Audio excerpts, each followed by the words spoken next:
Hey, everybody. Guess what? This is incredible. This is the launch of Sketchy AF Season 3. It's Season 3, everybody. I can't imagine being at this moment. And I can't imagine being at this moment without introducing the co-host of this craziness, the social media magnate himself, the voice of the LFC podcast, Beauty, Strength, and Dominance. You guys know who I'm talking about. It's the other half of this knucklehead crew. It's Mr. Michael Larkin.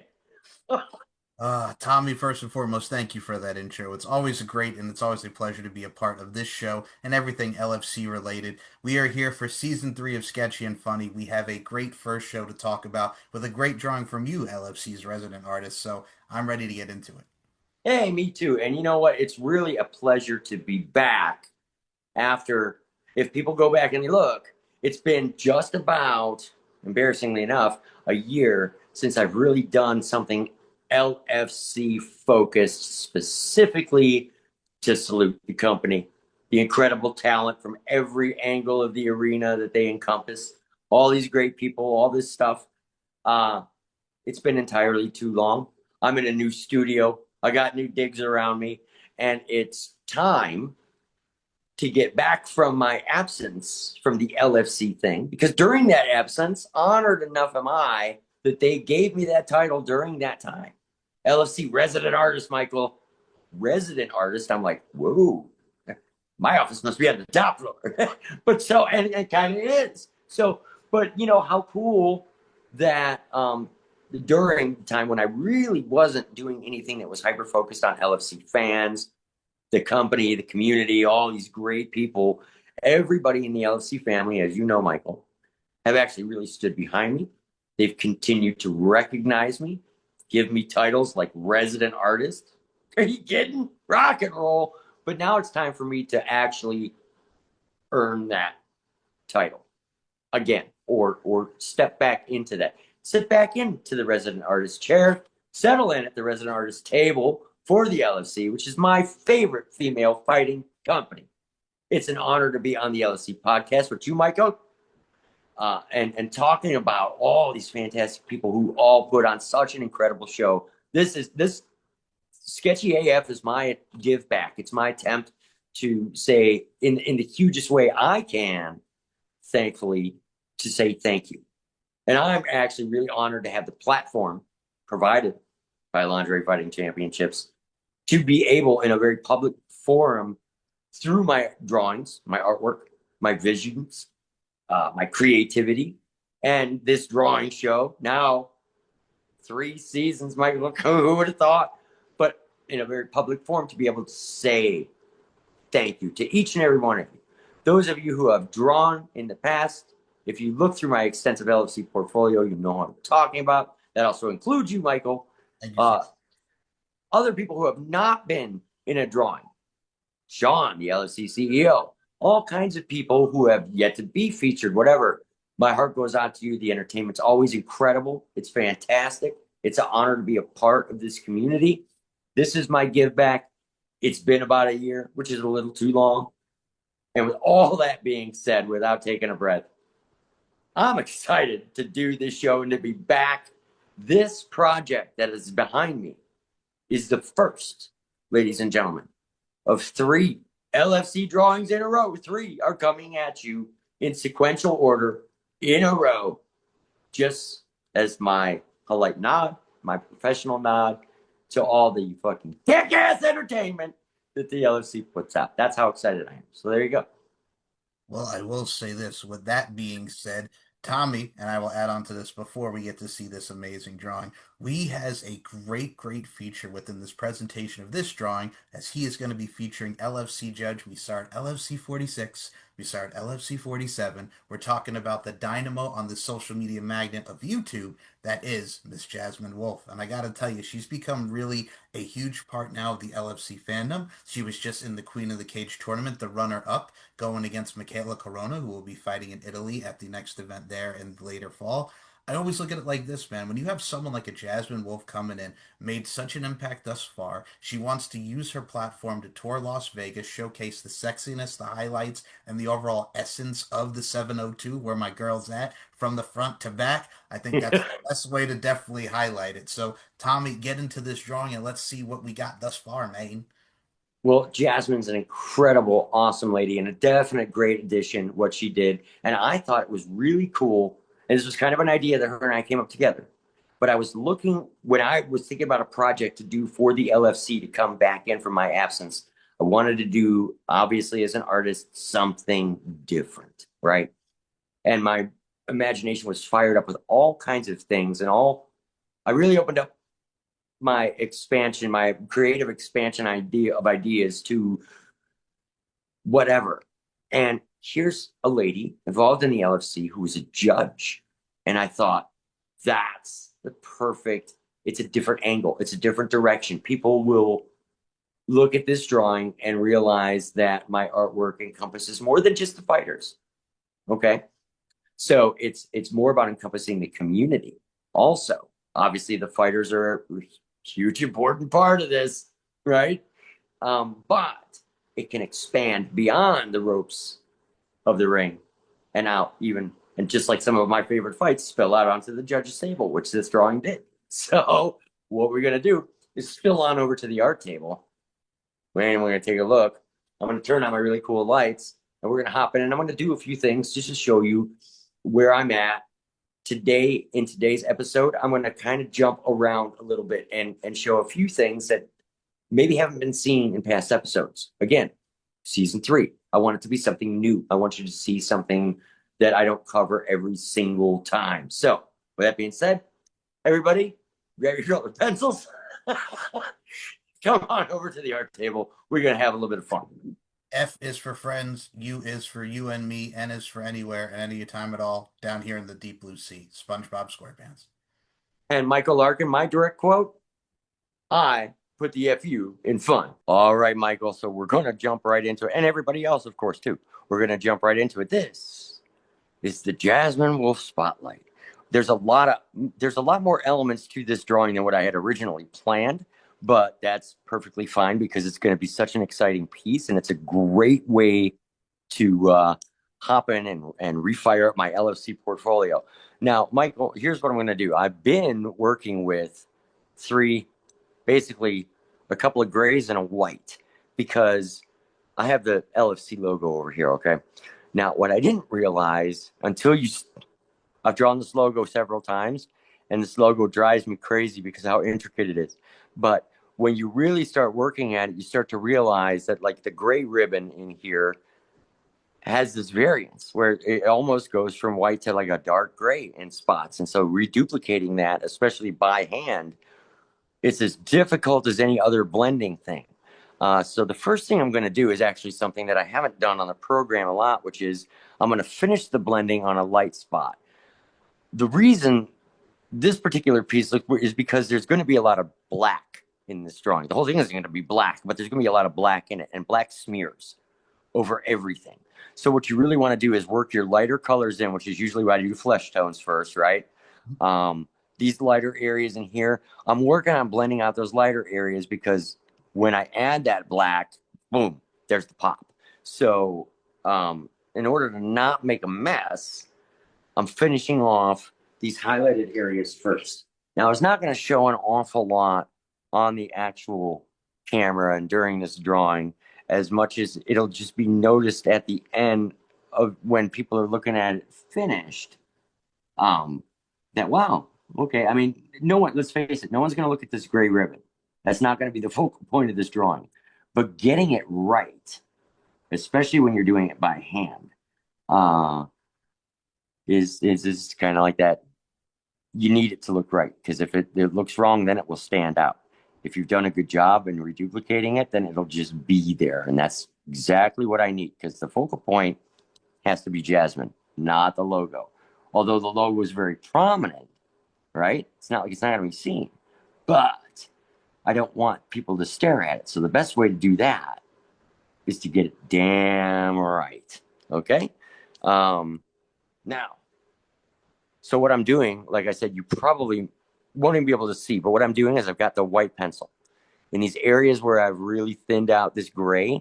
I'm just doing that super blend back real quick in these corners just to give it that blend. And then I have to do the same thing in the center of this. These little three areas here, I also have to kind of hit up. So, and you know what? What greater way to start off season three than by showing people something that normally I would breeze right past and not make part of a drawing, which is just a few quick details on what it takes to do this logo. Like, Michael, my very first drawing had the logo very large. Oh yeah, I mean, when you think of what you've done thus far with your LFC drawings, highlighting the many talents, I mean, we just put out on your social media on Instagram the drawing that you did from Seasons Beatings with Lauren Ceccarelli and Veronica the VP Payne, how that logo was so prominent. When you look at all your drawings, especially within the LFC and especially this one, like when you look at our artist that we're talking about here today, that being Jasmine Wolf, she has really come into her own with her own art of just showcasing her YouTube channel in Vegas, like I mentioned. But I also equated to you, Tommy, with the fact that your artwork really highlights not only these ladies. I mean, you draw them, we show them, we see them. We see so many people in this community that are very appreciative of the fight game and all the LFC fans in general because they have something new to the art form of wrestling, MMA, and everything in between. And for me, and I know for you, it's great to see some of the mainstays and some new people come in that just shows this product is growing. Much like with Jasmine here, I mentioned LFC 46 and 47. This drawing represents her LFC 46 Tunnel of Love judging debut and what she did at the Tunnel of Love. I mean, look at this outfit right here. It's reminiscent of like the 90s, 2000s girl music video type vibes here. She adds her own style, her own flair, her own take of what we got there. And I think it really does suit the Jasmine Wolf way. I mean, like Duran once sang back in the 80s, we're hungry like the wolf, baby. So then she gets to showcase this at LFC 47, then to the Queen of the Cage. I think where she's at now, she would do so well if you get her in that ring, training, what have you. We've seen judges, we've seen refs, we've seen so many people come into that LFC squared circle. I think this just highlights this and highlights where Jasmine's going to go in the future amongst the LFC product in itself. Well, Michael, I think she's incredible. And she's got such a personality that is bigger. It just fills a room when she enters it. And that's kind of a backup reason for doing an LFC judge drawing. It's like, you know what? It was finally time. Not that there haven't been very electric LFC judges. There's been amazing, amazing judges at that table. But she really kind of piqued my interest with going that direction because of her personality and how she is. And she's almost a bit larger than life. And when you're an artist, that's exactly what you're looking for. And so it was perfect to jump into a judge's drawing, which, you never know. We could see more LFC judge drawings from this table because they're every bit the personality in certain cases that the people entering the ring are. And they add something that's electric and it's absolutely needed for the product to work the way it does and the entertainment value that these people bring, even by just being that if you can make some kind of a statement just by being an LFC judge, that you're larger than the regular four walls, and Jasmine Wolf is 1,000% that.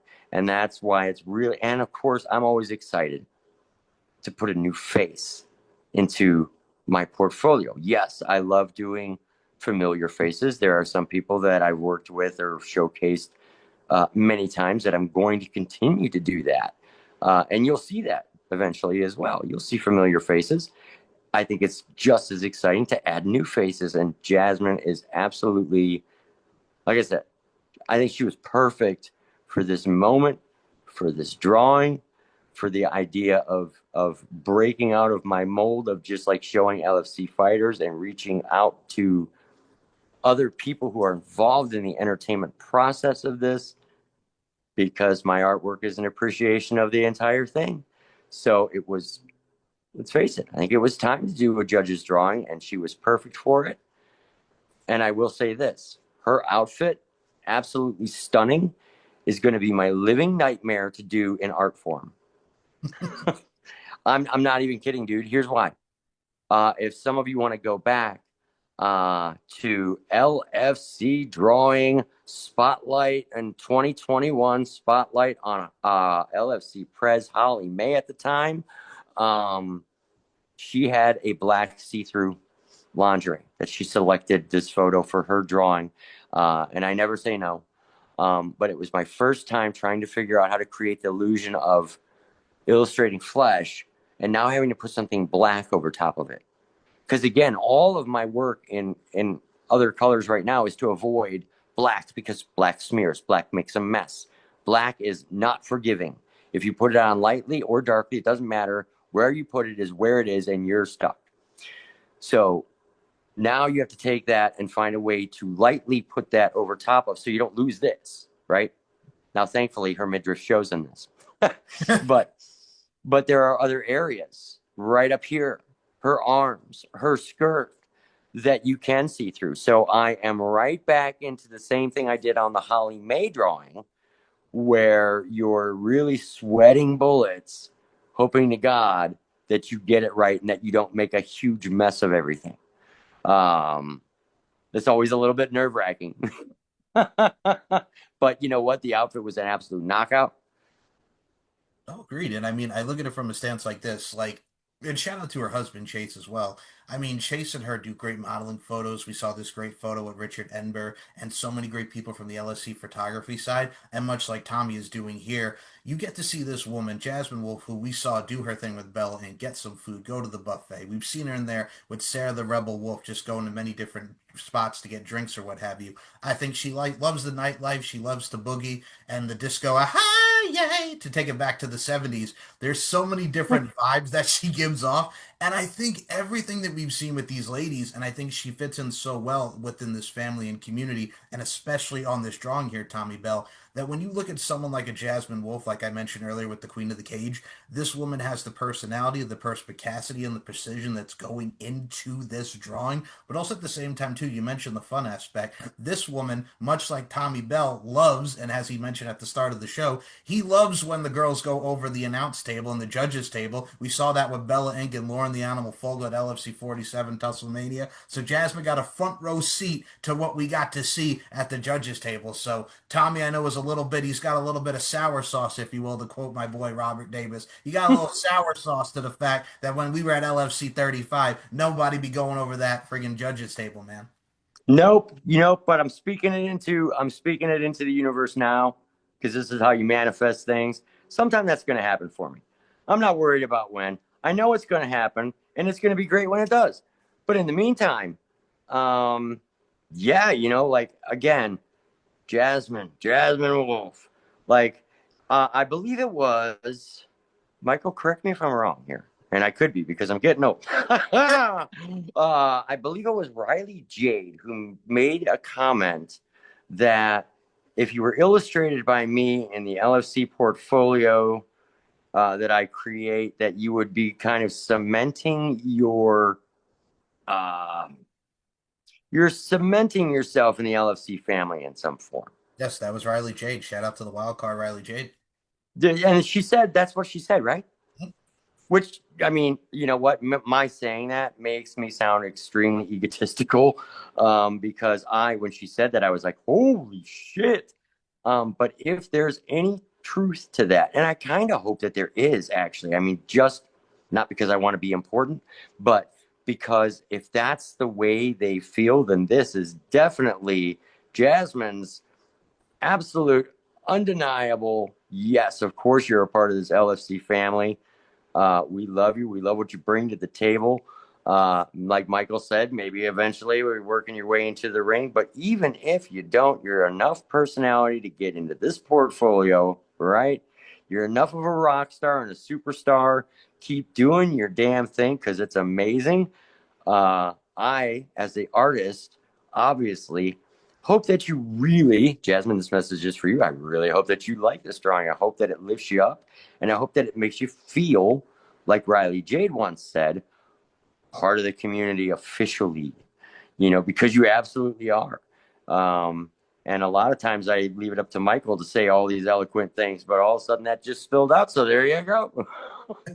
But no, it's the true, and I think that's how you have to look at life. And what I love about her mentality and her mindset, I mean, she not only has she done this stuff with the likes of Sarah Wolf and Bella Inc. This also pertains to LFC. We saw the beautiful Lillifer do her thing as the ring announcer back at LFC 47. She was also part of Queen of the Cage. She's got her own thing in Las Vegas, Freakorama, where you get to see a lot of different stuff there, a lot of beautiful women, a lot of different types of vibes and art forms of the Dom side, drinking, having a good time. And I think that within itself just shows not only open mindedness and expanding the horizons, but it shows another level of LFC to this form right here. Because god dang it, man, we love ourselves some internal and external beauty. We love some sexiness. We love our vivaciousness, if you will. I feel like Nelly back in '02. Vivacious! It's getting hot in here, Tommy Bell. But the best thing about that is, too, whether it's hot in her or it's right there, like Chingy, one of the things that really stands out is this woman is ready to go balls to the wall. And Tommy, I got to tell you this: not only did she go to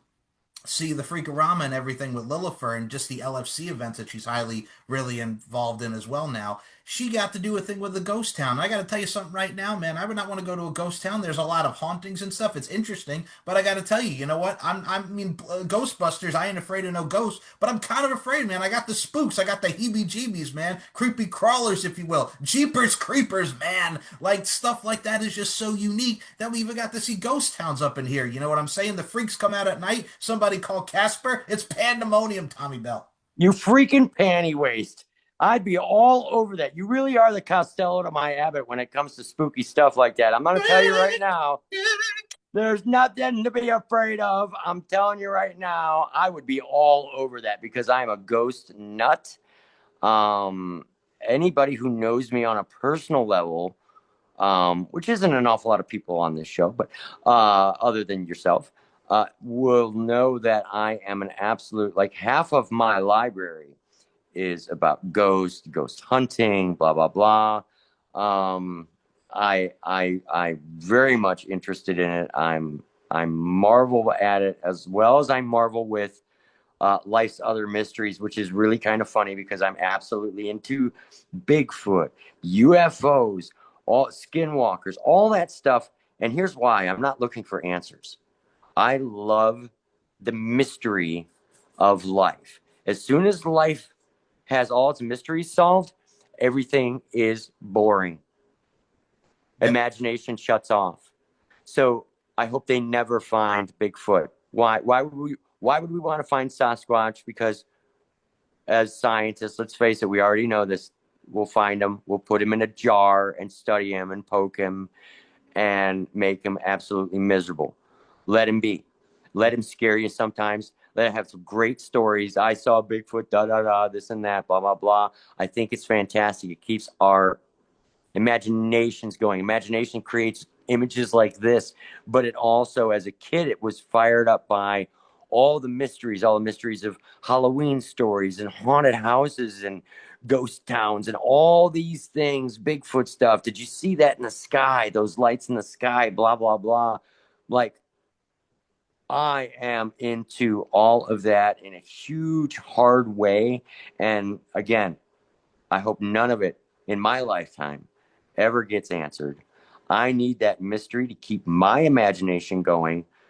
Um, and I need the LFC to continue to go to keep my imagination fired up to do kick ass shit like this because it's the imagery they create, Michael, during an event.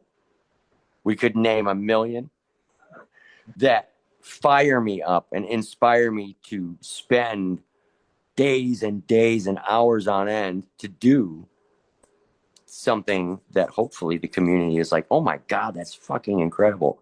And I look at it and go, wow, that's really turned out cool. So No, I'm right there with you. I mean, we got to see so many great things. Like, there's nothing like an LFC event. I mean, we said it on our last show. When you see the likes of Raylan and Nadia Sapphire and that epic bout that we saw at Tusslemania, where the gloves came off and everybody was ripping ass and taking names, like that stuff hooks you. It's stuff that you're like, man, I want to watch that over again and again forever. and Right. Yeah, again. forever. And it's like we saw Bella Inc. and Jade Long at LFC 46 Tunnel of Love, like the trash talking, the spanking, and anything. I got to How tell you right now, great was that? It was amazing. Like Bella Inc. is not the lady to mess with, to quote Victoria from the WWE. There's stuff like that there that just is so enticing. And I mean, like we mentioned the last one, Lauren the Animal Fogel comes back after 4 years, and she's still proving her animalistic ways. So I mean, that's the stuff that gets you hooked, man. It's the moments and memories, my brother. Absolutely. And that's what I'm always trying to reflect back. Again, these drawings from day one have been intended as a huge thank you to all these ladies, to the people behind the cameras, Richard Amber for these amazing photographs, and the support of the entire community. I'm so privileged to have a public way of saying thanks. And here's how I'm going to show thanks. Doing a show like this, making drawings like this for people, to showcase them in all these different facets. Like, that's what it's all about. Now, Michael, I'm done with the whites. That's enough with that. A lot of this logo stuff now is going to be filled in with black, which is really going to make it pop. And if I have a bravery moment before the show is over, I'll go ahead and add a little bit of that just to show, again, how that pops then, because you can talk about it all day long, but unless you show something, it's not. But the next thing I'm going to do is something that's actually quite familiar because I've done hair color in many different drawings, but it's also important to go ahead and push forward with some focus on Jasmine. And in the time frame that we've got for the show, before I start jumping into a stage that I can't get somewhere with, I'm going to go ahead and start with some hair stuff, which, as you know, always starts with the darkest to lightest. And there's a huge reason for that, and that's all about blending. Ease of blending is half of what makes the way I color work. So I'm going in with, what is this? I always use Prismacolor pencils because I'm an art snob. So if anybody else out there is drawing, you know what I'm using. And this is the dark brown PC 946 or whatever, which works just as good as a chocolate. And okay, so that's for my fellow artists out there. I know most of you are like, I don't give a fuck, but I don't. You're not gonna get this, Michael, by using Creole. Like Hey it's man, look at it like this. You're kind of like the cat. All you need is a Jufro, and you're the next Bob Ross. It's okay. We understand. You know what I'm saying? God rest his soul, died in 95. Like, again, I reiterated this so many times. I remember coming home at like 2:30, 3 o'clock on, PBS, and there's Bob Ross and his Jufro talking about the pretty little clouds and everything and the mountains and the waterfalls by the end of it. And I think what's so great about it too is like Bob Ross who would show it, but Bob Ross and everybody that was really wanting to get into the artistry front, he was the man right there. He was the poster child. And I think for what he did, and I know his son has kind of taken over that, which is pretty cool because they got a YouTube channel now, and he's kind of doing what his father did, which I think is awesome, kind of passed down from father to son. So I think to keep his legacy and name alive, that's definitely like putting the fire for a lot of artists to get out there and do their thing. Absolutely. And I when show was in its height for me, which was the late 80s, early 90s, I went out and got all of that equipment, and I was one of those people that would paint when his show would come on. And I learned things, and I thought it was really fantastic. I'm going to do something real quick, and I don't even know if this will show up on camera, but when you're working with colored pencils the way I do, a lot of time, and you keep the tips very sharp because you need to get in really good. But a lot of times those tips break off. Now, this is something, again, that I probably have done a million times, but never said during a show. So when a tip breaks off, what it'll do is it'll leave a remnant, which is right there on her forehead. And I don't even know if the camera can pick that up because it's probably too far away. But that's why I have this brush. It's totally a dry brush. You never use anything else. And I don't use a lot of pressure on that, but you got to get rid of that. You got to brush that off. And you never use your hand because your hand will smear everything. And you don't want to smear anything. So light, real soft, super soft brush. But when those little flakes come up, and sometimes they can't be seen on camera because I'm working with a white colored pencil or whatever, the darker the pencil, the more noticeable those flakes are. But you have to get rid of them or it's going to ruin, at some point, it's going to ruin the image. And again, when you're doing this stuff by hand, if I fuck something up, it's done. The best thing I can do is try to save it somehow, or I'm starting all over again with a blank piece of paper. It's not as easy as oh well, I think I'll just remove this or that. Like it's the shit's on there, folks. But that's also kind of what I love so much about being so manual and creating with my hands is that there's something very liberating about that when you make a decision, even on the art table. Like here, I'm the boss. I'm really not the boss anywhere else, but here I'm the boss, and I say so. And it's great because you put something down and you put it down because you mean it. Much like these shadows, I'm doing it really slow, and you're like, why isn't he just that? Because that's the biggest mistake in the world is to do this every inch of even when you're doing hair, even if there's not a lot of coverage. And on this drawing, if you look at space wise, that's like 2.5 fingers of coverage on the paper. Be deliberate. Put those dark spots where the dark spots are, and not anywhere else. You can't take it back. It's too dark. You'll never turn it into a highlight if you.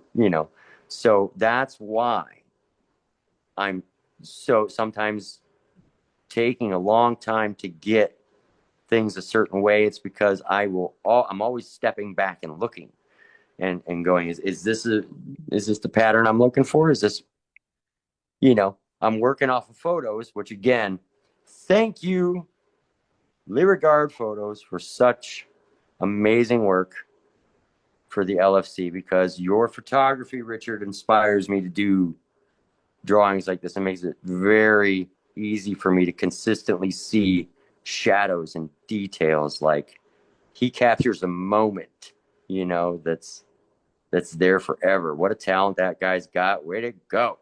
Absolutely. We all in this world exist to inspire. And I mean, with what he does with his photography, it's pure precision. And I mean, getting what he gets from when the moment the girls come out to where they are in the ring, he definitely has that great shot. And I mean, you look at the great shots that Jasmine took with the likes of Trap Gambino at the judges' table, and we got to see her just around so many amazing people, especially the big homie at LFC 47 Tusslemania, and so many great people there. We have so many people coming in, like we mentioned earlier at the top of the show, but we're also seeing a lot of people like dipping their toe in from the rap game and everybody coming in to judge this. We're really peaking on all levels with a lot of the talent that are interested in this because, like we mentioned, subtleties, intricacies, and nuances, and art forms and creativity.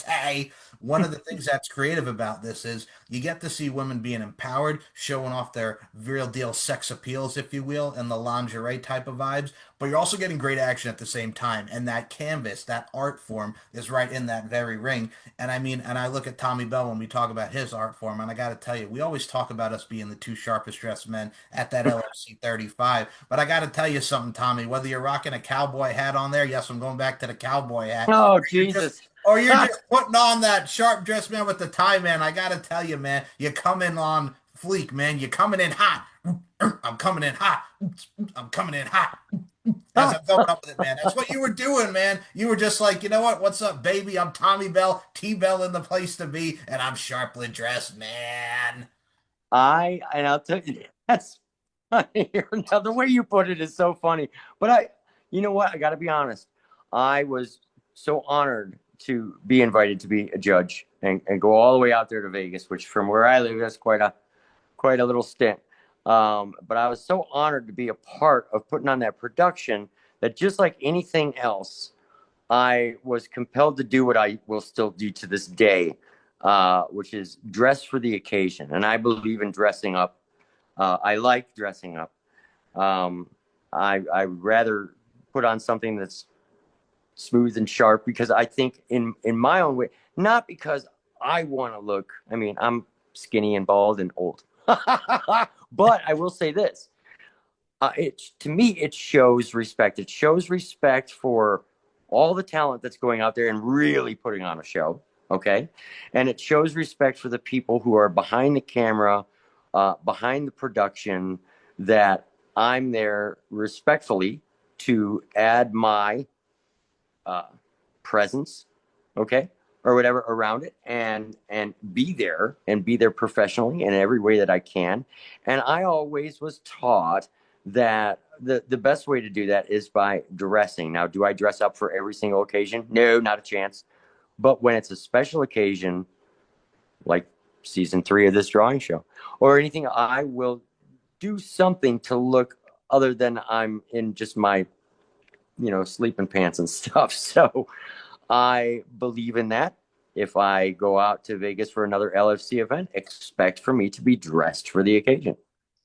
So what he's saying here is when he's talking about being short and bald, all I got to say is the Venga bus is coming. But also at the same time, Hey, you.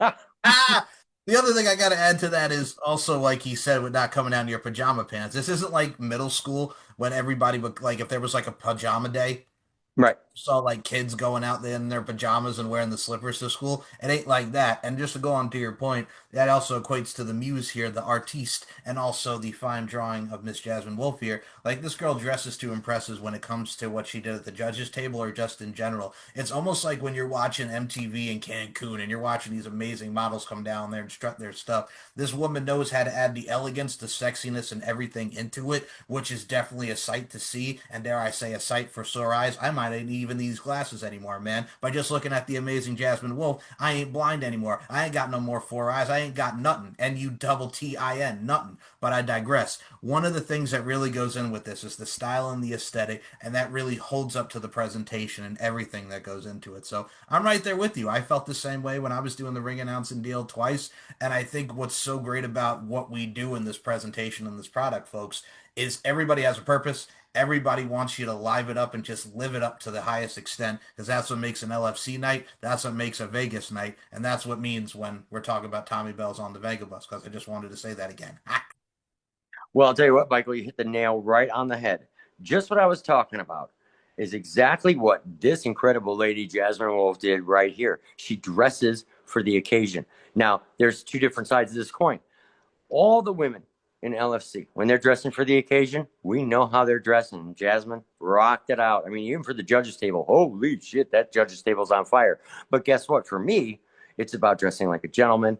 It's the counterpoint to that. They're putting on her presence was putting on this event, part of putting on this event.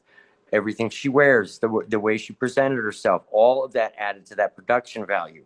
Me, when I was there, I'm wearing a tie because it's adding to the production value. So it's ladies, right? And gentlemen.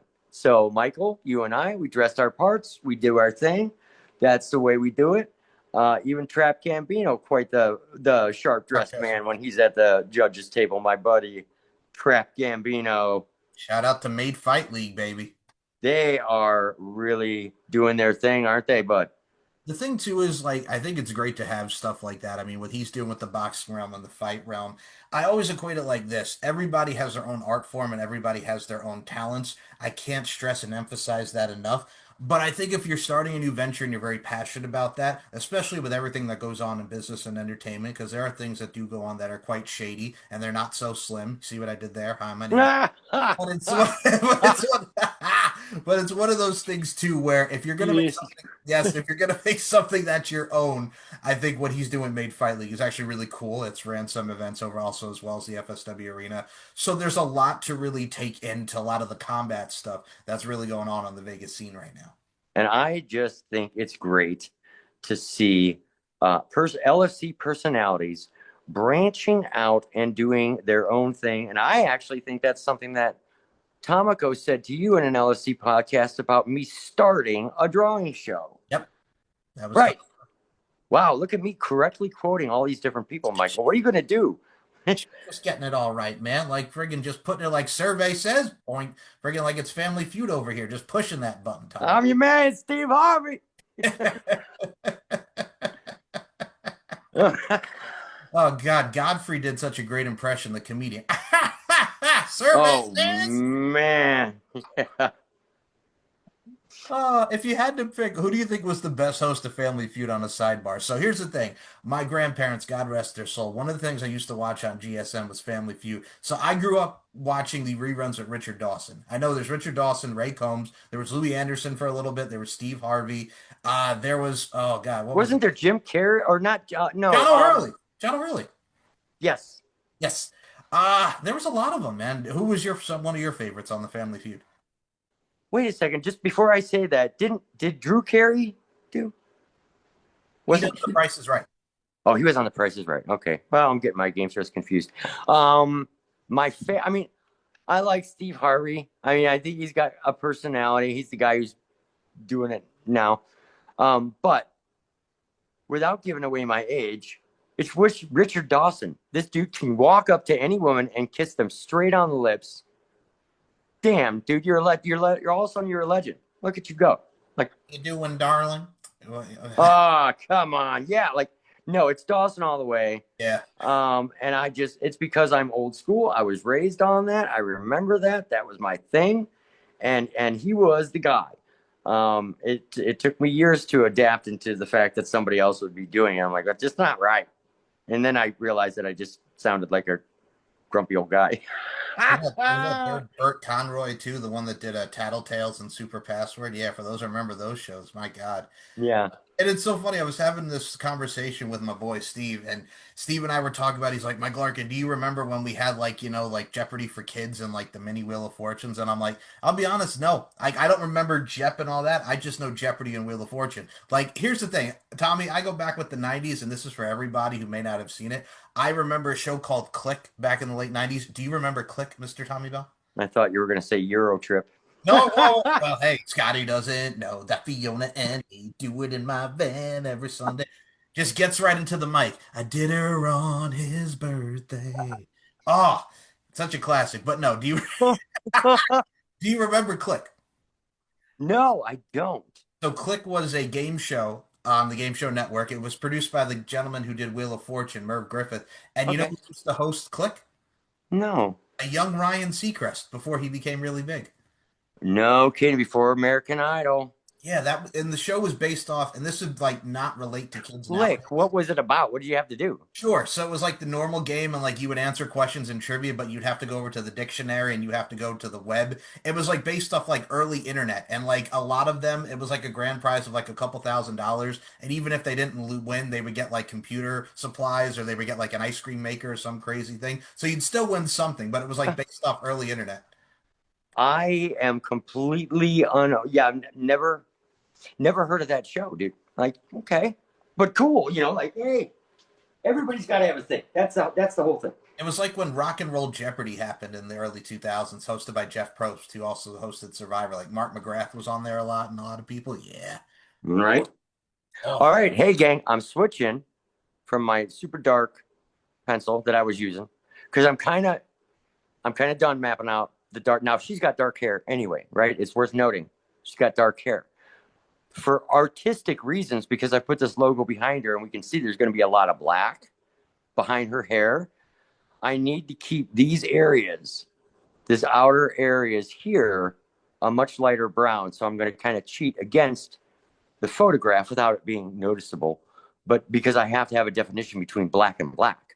Now her hair's not jet black, so that's going to allow me a little bit of artistic cheat, but I'm working my way through the pencils right now from the shadow. Again, I always work shadow to highlight. I'm not going to tell you why. You work shadow to highlight, and that's all there is to it. So I'm working on my next brown.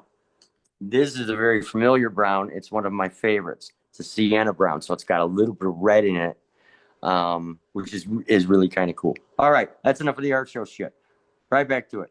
no, you're totally fine. And I mean, like Tommy mentioned earlier, like a lot of stuff that we talk about art form, since he brought it up, I'm gonna mention it because Tommy, ladies and gentlemen, this movie is 22 years old. Oh, My man over here just watched Euro Trip and in full the other day. And one of the things that we quote a lot, like we mentioned, Scotty Doesn't Know by Lustra, Matt Damon singing that.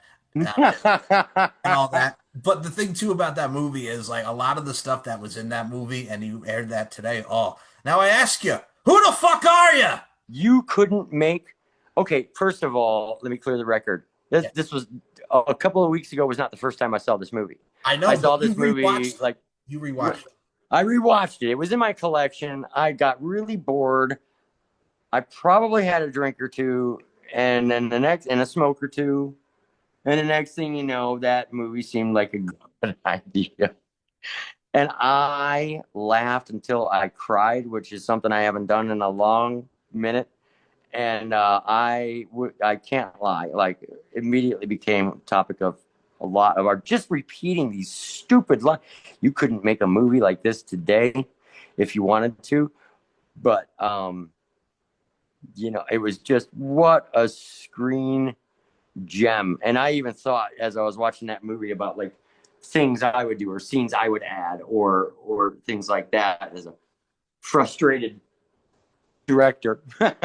But you know what? I'm saving all that up, Michael, for the script that I have written, which will someday become a movie in production. You know what I'm talking about. I know what you're talking about with the amazing ladies of LFC. Yes. Oh, I. Uh-oh. Hey. Bride of Frankenstein Yeah. versus the Mummy. Are you kidding me? Someday that's going to be a thing, and you and me and Tomiko and Oh, Hollywood, and we're going to have ourselves one hell of a laugh going, oh my God, I can't believe Tommy's really finally fucking doing this thing. well, the thing too about that is I think that's so great. Like we just mentioned the Euro trip vibes, but if I had to pick, and here's the thing, like I can quote that all days, but since I'm such an old school cat, like he mentioned Bride of Frankenstein and the Frankenstein's monster and combining those two with the mummy, like Abbott and Costello meet Frankenstein, and we quoted it earlier talking about Jasmine's Ghost Town. If you guys have never seen that, we actually might do a watch along of it for one of my culture shows out this. I've been thinking about this. If you guys have never seen Abbott and Costello meet Frankenstein, y'all need to get up on that because It's it's time to get with it. you got to get with it. It's one of the classic Abbott and Costello films. It's never not going to get old. It's a great representation of the 40s, and it was just freaking hilarious. Do that around Halloween time, though, so that people are in the mood to tolerate. Because some of the people we'd be asking to watch this movie would otherwise never watch anything with that kind of title on it. So at least if you bait it around that time, they're kind of mentally in that mindset of like, I guess so. Like It's like our Christmas. We'll talk about it nonstop just because it's like our Christmas. It's like our Halloween. It's the best. Like it really is the best. Like it's I'm a sucker. I could watch even old DComs still. Like it's funny. All right, so I'll you show my millennialness here for all the millennials out there. So every Halloween, I still watch Mom's Got a Date with a Vampire with Caroline Rhea, Charles Shaughnessy from The Nanny, and Robert Carradine, God rest his soul, on Disney. Or I'll watch Phantom of the Megaplex with the late great Mickey Rooney and all those movies. Like it still sticks out. Mickey Rooney. Mickey Jesus Rooney, yes. Christ. Yeah. Oh, if you've never seen it, Tommy, it is a very cute movie. He plays Movie Mason and he sings "Hooray for Hollywood" in the movie. It's hilarious. It's great. Well, that guy's a legend. I mean, I want to start talking about actors and people that most of our audience is going to be like, Doesn't the even know. fuck is that? Um, Get on that. he's a legend and he's done so many incredible things. Like his career, Jesus Christ, yeah, Mickey Rooney, what a fucking icon, and like he mastered everything: comedy, dance, serious stuff. I mean, everything. An actor from childhood all the way through being an elderly, like Jesus Christ, that guy, what a rock star, Mickey Absolutely. Rooney.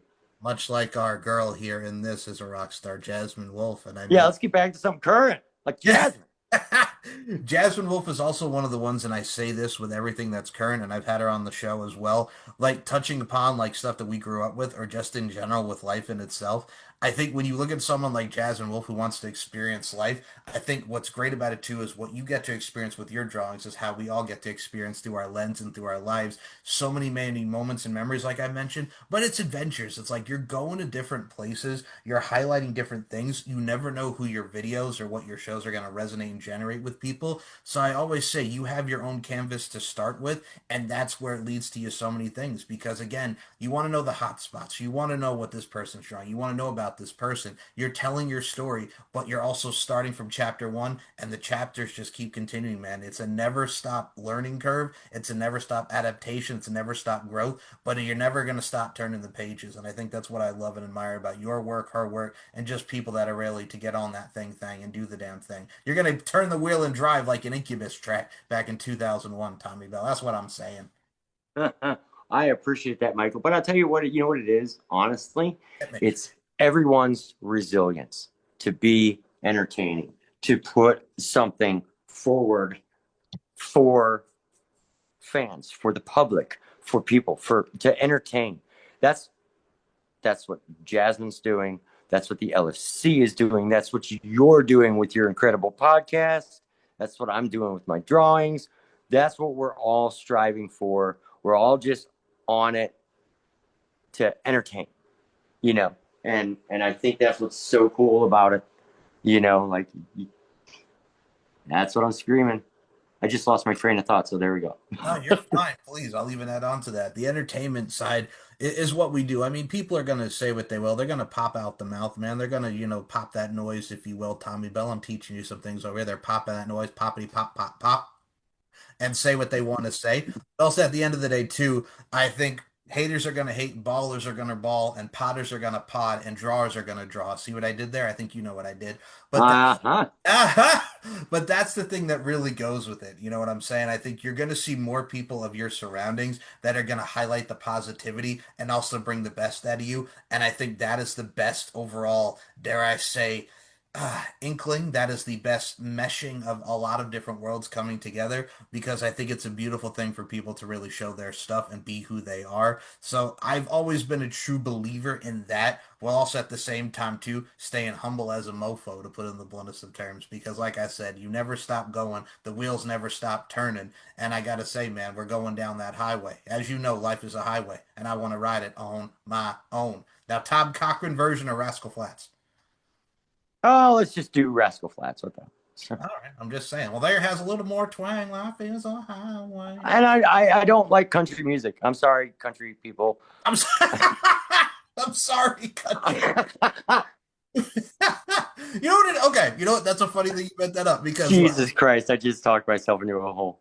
you know what? Look, Billy Ray Cyrus. If you give me "Achy Break Your Heart," I'm okay with that. Stop it. Yeah, No, come no, I on. can't do it. No, my No. girl whooping peerless man. Ooh, come on now. Oh,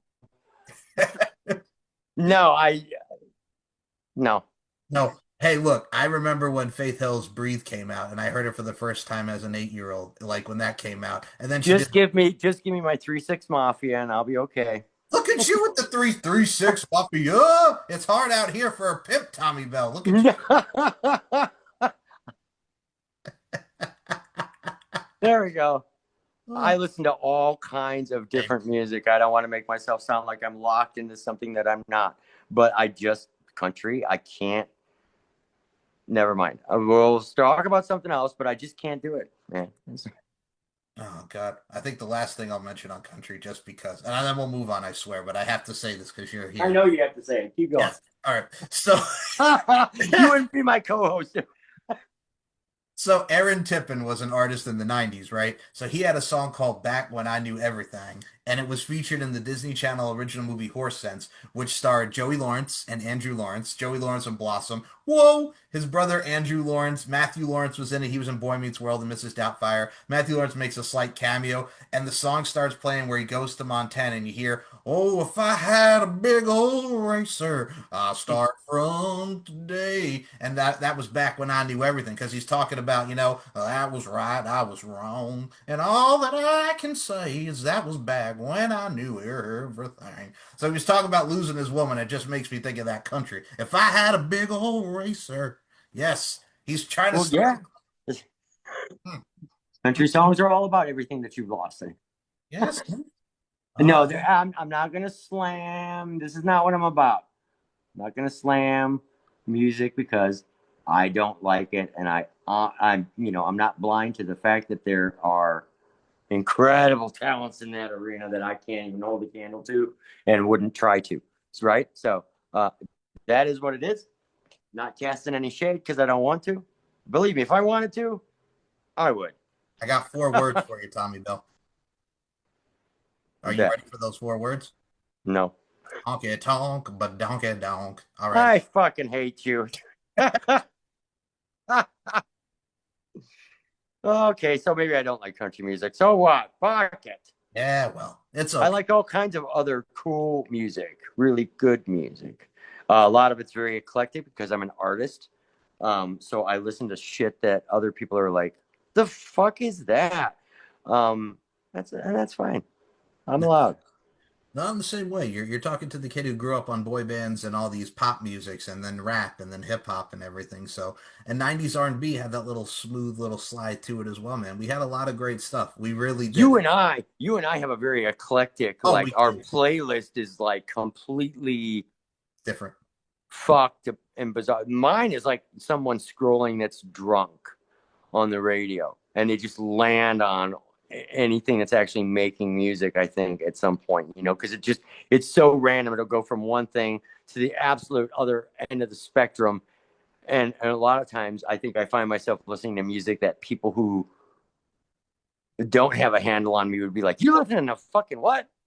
Listen, I could go from Breaking Benjamin talking about my polyamorous friend got me into a mesh of trouble again, and then all of a sudden we're going back to the 40s and I'm listening to the Andrews sister talking about the Boogie Woogie Bugle Boys. Bugle Boy of Company B. That's right. Like I'm saying, like there's a lot, or Aurora. Aurora comes from Rio de Janeiro, and I bring that one up because that was in Abbott and Costello. Hold that ghost. For those that Yeah, I know. is everybody happy? It's just me and my shadow. Oh, classic. I Well, got we definitely, like I said, you and I yes, definitely have. eclectic taste. It's yeah, like don't hire us to be the DJs at your party. We'll Oh, get thrown out. You just play your stuff. We'll be there jamming because we're so eclectic. We yeah, can probably understand and appreciate whatever crap it is you got on. We'll yeah, love it. It's great, but don't have us do the song list. yeah. I'll go from John B and Don't Talk, Baby Just Groove with Me, and then we'll go to like something completely different. You know what I'm saying? Then maybe Like we'll. Sloop John B. Oh man, don't be hating with John B, man. John B, one of the classics. Joe Thomas, I want to know. Joe Thomas just did his Tiny Desk performance and it was good. But yeah, oh, we could go with so many different ways with I that. didn't know he sang with the Beach Boys. Stop it. Stop it. Oh, Beach Boys. I got to tell you something. It's been 1 year since Brian Wilson's death and it hurts, man. God only knows where I'd be without you, man. Let's go. Oh, Beach Boys. Love me some Beach Boys, man. Mm-mm. Yeah, again, yeah, Classics. I think they've popped up randomly here and there as I'm working on drawings or things like that, and I'm the last one to turn it off because I'm like, yeah, I mean, it's just again, the music strikes my brain in a weird, random way, and I will jump from one extreme to the other and be listening to stuff that other people would, you know, Listen, I was going on Twitter the other day, right? And you know what came up in the anniversary of it? It's Jesse and the Rippers with the Beach Boys singing Forever on that episode of Full House. Still gets me every time. John Stamos with the Beach Boys, man. Him also doing Kokomo back in the day. Oh, oh, I didn't know they were on Full House, but I didn't really watch Full House. why you hating on Full House, man? But never hated it. I'm just saying, The man. highly improbable show called Full House. Eddie Tanner, man. Um, God rest his soul, Bob Saget. Don't be hating. Start participating. Start hey, participating. I'm not hating on a ridiculous show that couldn't happen anywhere on any planet. I'm What? not hating on it, What? Three guys raising teenage girls? dude. What? Never mind. And the point is, I'm not hating on the show. The point is, I never watched it. Okay. This is around the time when Bosom Buddies came out with Tom Hanks and Peter Scolari. Come on. Bosom fucking buddies. I remember that show. Jeez Louise. Yep.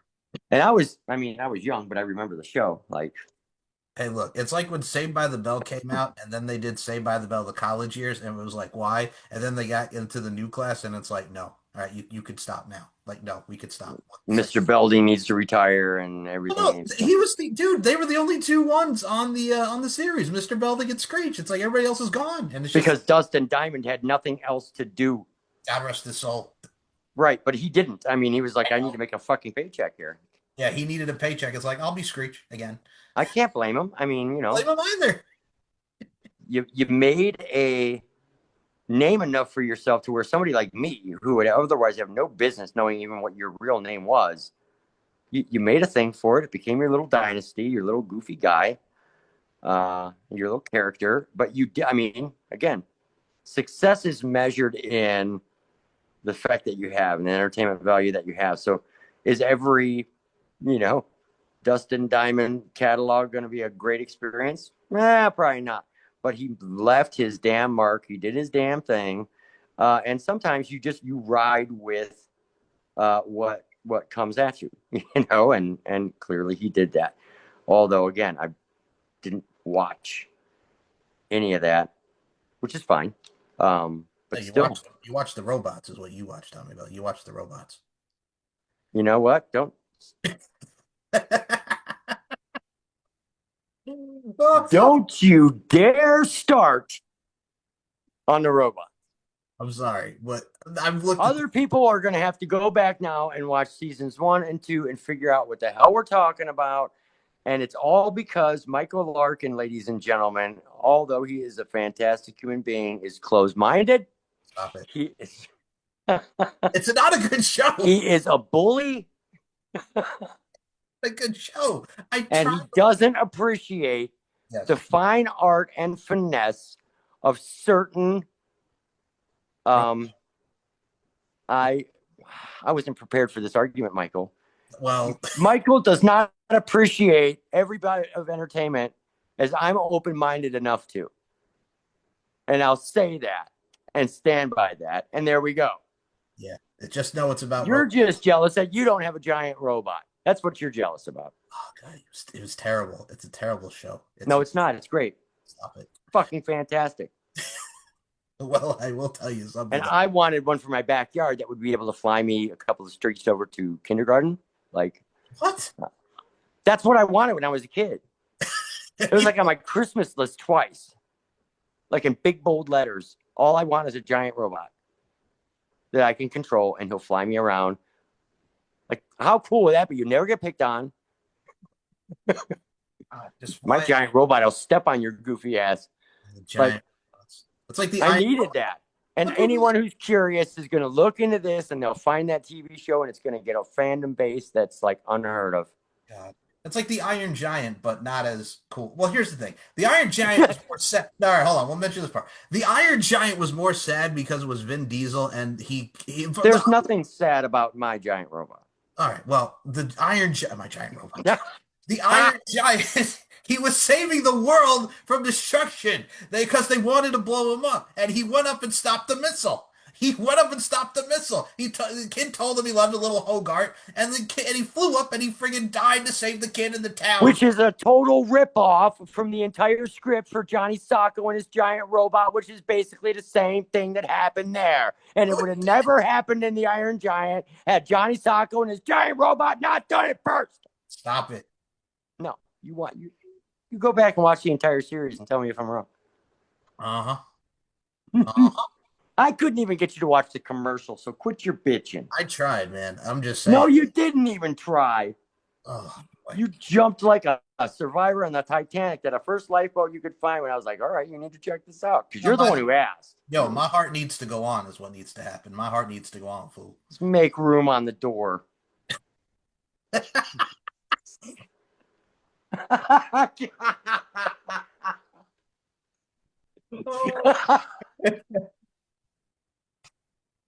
Sorry, Kate.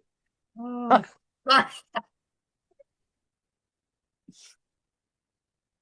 You don't think she'll see this, do you? I'm crying, bro. I'm crying. Oh, but yeah. If you want to know something that is not a sinking Rooms with a capital D. No, what? If you want to know something that is not a sinking ship, it is this amazing drawing and this amazing woman, Jasmine Wolf, with the content and LFC as a whole. Maybe Jasmine will let me put a giant robot in the background over here. I don't know, man. She might be into some giant robots. So, Jasmine, if you're into robots, Tommy's your Huckleberry. She's going to be like, what the hell's going on? Never mind, Jasmine. You don't need to know.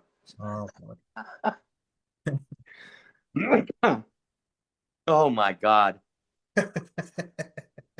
I was not prepared for that argument, Michael, but it makes for great, you know what? This is great content. And Sean, God bless him, is going to be like, you know what? You're welcome. You're all fucking fired. No more shows. No more fun. I can hear it. I can hear it. No more shows. No more. Yep, we're about to get the plug pulled, Michael. This is it. We better hurry up and get this season in quickly. We'll do Unplugged. Will somebody put on some Eric Clapton? Layla. Darling, won't you please, my Layla? Or you could put on any episode of Johnny Socko and His Giant Robot. No, stop it. Stop it. No. Don't take Eric Young on Eric Young. I'm thinking wrestling. Eric Clapton over. Eric Clapton over the rope. Eric Young singing Layla, Oh, right? God, Eric Young. Put that Oh, on a 45. fucker. It's like, oh God, my grandfather, God rest his soul. Maybe Jasmine will sing that. Maybe she'll cut a record. Like, that's the next thing. Hey, that's the next thing. Like the singles, yeah. Like it's funny. Jasmine's going to be a rock. I called her a rock star earlier. Maybe she's going to, you know. Just don't do the Nickelback. I'll have a quesadilla, friggin' rock star type of. Maybe she will. And then you what? You'll have made fun of her in advance. Shame on you. What if that was her pick? Hey, hey, I wanna be your. Oh, oh my God. But yeah, no, as far as records and goes, I will say this. You talk about 45s. My grandfather, God rest his soul. I remember the days of the Patsy Cline ones that he had, and a lot of them, like I mentioned, Andrew Sisters. Oh, take it back for everybody. And now even our generation has like even those with records and all that ish now. You know what I'm saying? Oh, I've got a vinyl collection, Michael. I know Pink Floyd, right? Oh, it's way more than Pink Floyd. I mean, I got a decent vinyl collection. Stuff that was, from as a little kid all the way up to like cool stuff.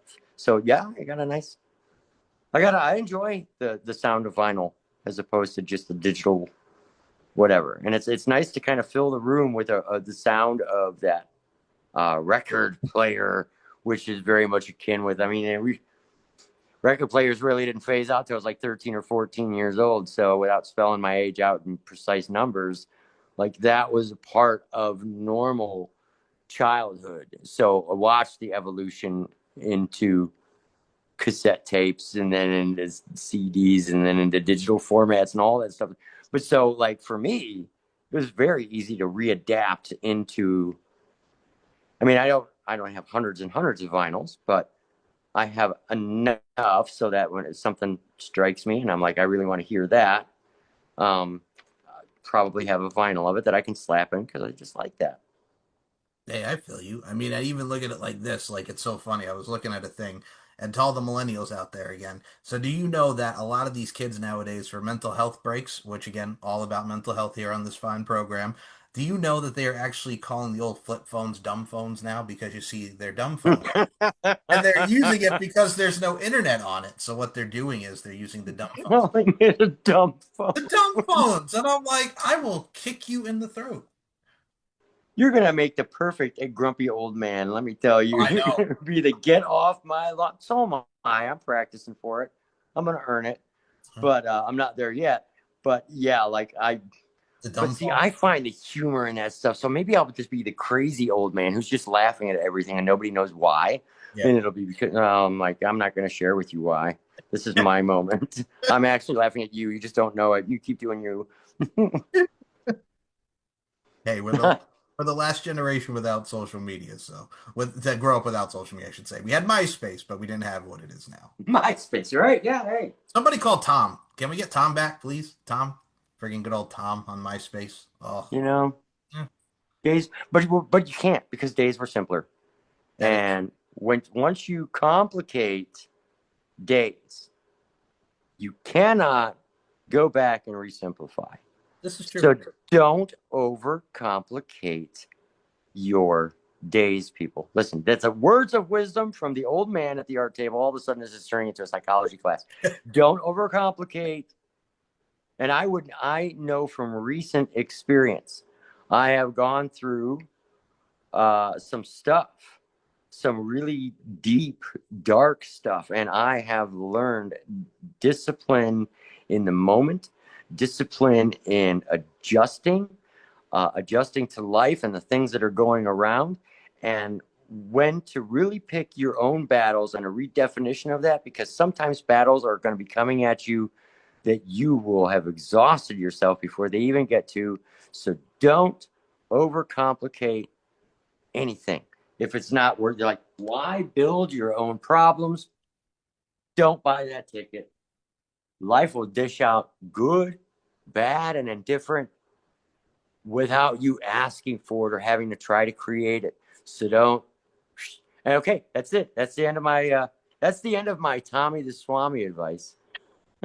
From looking into the crystal ball as I have channeled the auras. Well, that was beautifully said, man. I think to add on to his point, that was so eloquently said, Mr. Tommy the Swami. At the end of the day, folks, life is an art form, really, and we're all applying our crafts. So, I mean, just apply your craft and do your thing, man, because life's too short to do anything but. And do it with a certain level of what I will call giddy enjoyment. Don't be afraid. Don't be afraid to be in some ways the laughing drunk, right? Who's just in the moment enjoying, laughing, whatever. Like life may not always be dishing out something that's easy to handle, but if you handle it easy without being impractical, uh man, does that buy dividends. I can't even tell you. That's for another show. That's for my that's for my new show, Dr. Tom. And I will be, yes, Michael, this is a whole show about announcements, and I'm announcing right now. Sean's scratching his head, going, fuck is he saying? I will be announcing the Dr. Tom show, where Michael Larkin and I will be solving all the world problems. Yes. So, and we will have an open phone line, just like the old radio shows. And you can call in with your problems or little porno inserts. 1-800-GET-HELP. Giant box of porn, Andy. It's coming right in your face. You know what I'm saying? Right. So if you have, Yeah. yeah. Yeah. See what you did there. Any computer generated pictures of vaginas are unwelcome. So please just. Yeah, any whispering eyes like its role model, it's a whispering eye. That means vagina. Friggin' LARPing, friggin' the McLovin and Paul Rudd and Sean William Scott. Oh, take me back to '08, baby. Take me back. Do do do do. Take me back. You're really Manchester United. Sing the Manchester United song. Oh, I'm not really much of a singer. Sing! My baby takes the morning train. He takes 9 to 5, and then he takes another home again to find me watching the Manchester United football team, the greatest football team in the land. Woohoo! Pretty good. Pretty Pretty good, damn good, lads. lads. My baby He takes takes the the morning morning train. train. Sheena Easton. Ooh. God. Oh my I'm gracious. sure she endorsed that movie. Well, she was also, you know what she was actually in? I think, in Miami Vice. I got the Miami Vice, to quote Eurotrip. Played Don Johnson's like, yeah, she played Don Johnson's wife in like season 3, and then she gets murdered on stage. Oh God! If you've never seen that season of Miami Vice, it is a classic. Sheena Easton. Sheena Easton. Mm. Sounds like you're still reliving that, man. First of all, Miami Vice is all. Don't even hate on Miami Vice, because those fuckers. Yeah, I'm saying it. Those fuckers in 2006 put friggin' Colin Farrell and Jamie Foxx in the role of Sonny Crockett and Ricardo Tubbs. Nah. Was it better? Oh, it sucked. Oh, it sucked. You got to watch Miami Vice.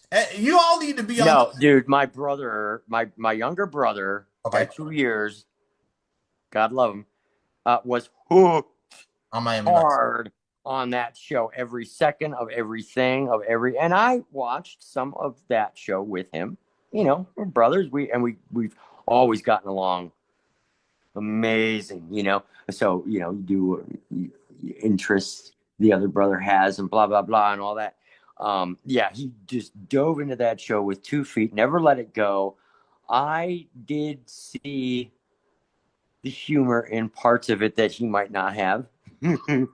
So, but I missed some episodes. He saw every single one as I would just kind of enter the room, go, and he's literally cursed me. So my new living arrangement is overlooking a beautiful city, and he literally put that earworm in my head. You belong to the city. I'm like, dude, no, no, no. And he's like, yeah. Oh my goodness gracious. Yeah, that son of a bitch. Whew. There you go, brother, little brother. There's a shout out for you. Shout out to Tommy's little bruh. There's a shout out for you, little brother. Little brother. Mm. Whew. And he knows exactly what that little reference was all about. I was referencing a specific movie with that line, so and he'll get that. So that's fabulous. Absolutely. All right, we are really getting wrapped up with her hair now on this. Now I'm kind of battling back and forth. Right now there would be too many highlights for the actual color of her hair. So I'm just very slowly trimming back the areas of highlight because I don't want to just randomly change the color of her hair. But artistically, I've got to shift the darkness of it a little bit so that when I do the black and the logo, which won't be on this show, actually, the show's starting to run a little bit long. But when I do that, there will be a separation that I need to have so it visually doesn't look all muddy and junky and something gets lost. Like that's the last thing you want to do is go through all the work of creating something like this by hand to to reach the finish line and realize that you muddied something by the way I work with the art and stuff. It's a very fine finesse with color. It's a dance with color, and you're always dancing things that will pop. But at the same time, you're also working with a blending thing. So you're working with colors that are extremely common, so that you can blend things and create a blending visual that works. And it's like, wow, how'd you get there? But you're also looking at the same time for the areas that will contrast because everything has to stand out. There's four elements in Jasmine's spotlight. Obviously, Jasmine, and that's the larger part, horizontally vision of this, offset by the LFC logo, very large in the background. But then we've got this great judge's gavel and her nameplate here on the palette, which is going to look great. This will be very lighter and shiny and really cool with some silhouettes of some LFC fighters in the background. And then a great flat color in the back, which will tie everything together. But all of those elements have to have a dynamic that sets it off from everything else so that everything in the end pops, nothing gets lost, and none of your hard work is wasted. So, and it's always an experiment. I know I've done hundreds of drawings now, and I'm not even sure how many LFC drawings I've done. Michael, you'll have to check that reference for me sometime, but uh, I know it's been a good number of them. But each and every drawing is an experimentation to figure out what will work and what looks good. And you're always, if you're me, you're always trying to level up on your imagery using the same tools that I used 5 years ago. But you're always looking for a way to level up, make the imagery just like the best. Every drawing should be the best one that you've ever done, or you're not going to excel as an artist or whatever your creative endeavor is. You should always be thinking that your next adventure, your next project, your next show, your next entrance is the best that you've ever done. And you can tell the people who do that because it shows. And I try to do that with these drawings here, these little sketches, these awesome little images. Uh, it's me adding my imagination to an already incredible company of entertainment and such a great group of people like Jasmine Wolf here, just shining away. Look at her go, you know. And I hope, God, I'm always hoping this, Michael, that when I'm finished, that she looks at this, she's like, oh my God, this looks just like me. Because that's the whole purpose. Like, you don't want to ever spotlight somebody that the drawing doesn't look like them in the end. It's a lot of struggle to keep a personality and an expression and things the way that they are, but you know, you cross your fingers and you go for it. You know, you see what happens. Absolutely. And I think this drawing right now, with seeing Jasmine and how she's being interpreted and really just overall visualized, definitely is going to come out as the great work of art that it is. No, thank you so much, Michael. And I think I'm going to, just for suspense reasons, I'm going back in with the black real quick here because I'm always kind of jumping back and forth to redefine things and make things. Because you do, even with her hair, you want a certain amount of contrast and you want it to look, because it's always the illusion. It's 2D and you're trying to make it look 3D. And the best way to do that, it's all trick of light and shadows. And you're always trying to find a way to make hair look like it's laying natural and falling natural, and the shadows are where the shadows need to be, and highlights don't get lost, and blah blah blah blah blah. So it's all those little fine nuances, whether it's blending in the LFC logo, or if it's just blocking in a background, or if it's doing something that's important like this, because getting the hair right is every bit as important as getting the eyes level and the eyes right, or the shape of the face, or the way the body's built. All that is so important because all of it determines what that initial image in the end is going to look like. Because when people look at a piece of artwork, they probably look at it for 5, maybe 10 seconds at the utmost until they really start staring. But the initial glance, everything they're going to get is they're going to get in 10 seconds. So the more you spend hours getting something right like this, and maybe it just takes a certain mind or a certain level of, I don't know what, patience, I guess, to make sure that everything's right. But just for that 10-second first reaction of, oh my God, that looks great, whatever. And I've poured that into every drawing I've done, including my LFC portfolio. And I'm always hoping that it shows. It most certainly does, dude. And I think a lot of people, including Jasmine, are really going to enjoy this drawing. I know I have, just watching this tonight and really getting to see Tommy's art come to life and get to see many people like Jasmine exuding and accentuated within the art. So, I mean, the best way I could sum that up is let's go, yo. All right, Michael. Well, I think I'm actually, before I finish this off, because it'll be nice to every step of this is posted on my social media platforms so that people can see step by step the progression. Not necessarily how it's done on there, because it's very hard to do. That's what the drawing show's for. But it will show step by step the progression of how things kind of came together. Uh, and so before I finish off any more of her hair here, I'm just going to let it ride. I think I'll just set the pencil down right there, hands off the pencils. I'm going to finish up the show here. We're going to stop it here so that the next time I post, it'll be a surprise because people who've watched the show will be able to see how I did wrap up the hair and the logo so that they don't clash, they come together. And then my next stage is going to be this incredible costume, which will really be an artistic challenge, and the super cool background.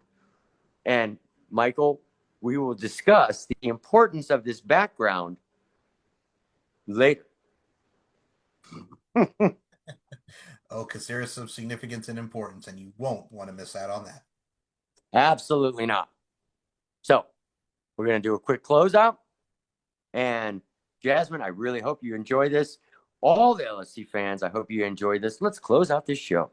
All right, everybody, that is going to wrap up the very first episode of season 3 of Sketchy AF. I hope you really enjoyed it. Uh, can't wait to show this drawing as it's finished and the drawings that are going to supersede that one. Like I said, I've got a couple of great LFC projects lined up for the community. I'm excited. I can't wait to see Michael. It's been great having you on. It's going to be an exciting season. I can't wait to see what's coming next. I really can. It's going to be really fucking cool. Oh, absolutely, man. And I will say this, if you guys want to check out, we'll plug all of our social medias here because there's a lot to really dive into. And to see the progression and the succession of Tommy's work, go to Tommy Bell Art on Twitter, on Instagram, watching Tommy do his thing. If you want to check out the show, it's Spotify. It's on lfcfights.com, the VIP section, and as well as on our YouTube channels, S&M Network Shows and Tommy Bell Art. Subscribe, like, comment, do what you do. And I will say this, go to lfcfights.com, see Jasmine Wolf, be a judge on LFC 46 and 47, see all the amazing ladies, see this show, see this podcast, see the whole nine, and just get on that if you are not on that already. Tommy Bell, hit him up style. All right, we're gonna exit this show in a brand new way because it's a brand new season. Get the fuck out of here.